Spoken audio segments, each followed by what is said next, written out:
Hi everyone, this is Pio Pio. Today I'm presenting my work on building machine learning models to predict the bioactive large molecules from macrolactoneDB. So as part of my internship, I constructed this database for macrolactoneDB. So macrolactones are these really large, complex chemical structures. They have a lot of important biological activities and drug-like properties, and they are widely researched as antifungal, anti-cancer agents. It hosts about 14,000 macrolactones. This is the chemical space visualization of all the macrolactones in the database. If you want to know more about it, I have a poster there with the black background, so please come talk to me. And we also developed a web application with the user interface. So it has a lot of filters that allows you to subset the chemical space that you specifically want to look at. So it has filters related to molecular properties like molecular weight, hydrophobicity, ring size, etc.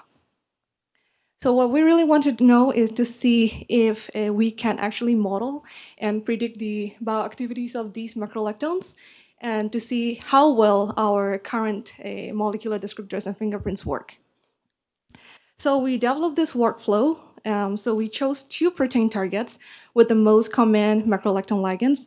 First is malaria, the second is hepatitis C. And we tried 3 different approaches, a base model, and then we tuned the parameter based on the data sets. And then we also added a PCA feature extraction technique. And we tried 5 different machine learning algorithms, random forest, Naïve Bayes, and we also use deep neural nets.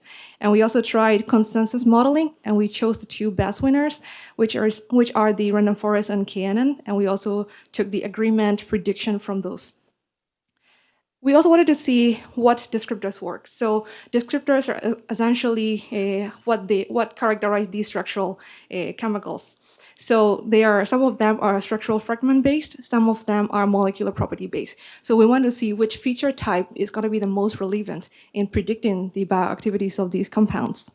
So we develop all these QSAR models. So I'm going to show you some of the results.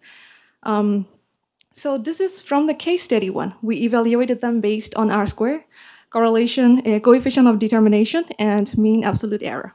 So the greener is a little bit higher, and the red one is a little bit lower. I'm also going to show you the other second case study side by side, so you see how different they are. So for both case studies, we found that consensus modeling, or the hybrid approach, which is the combination of random forest and KNN, they seem to be the most optimal machine learning method. And in terms of descriptors, we found that Mordred, which was just recently published in last year, it seems to be the best in terms of characterizing these large complex molecules. We also found that the combined approach, which is the merge of all these different types of features or descriptors, seems to be the best in our case studies. So what we learned from this project is that we have now a curated comprehensive database of macrolactones with bioactivities. They can be used for QSAR studies or different types of machine learning projects. And we have created these predictive machine learning models for macrolactones using different types of descriptor sets. And we also found that consensus and hybrid approach in our case were the most optimal for both case studies.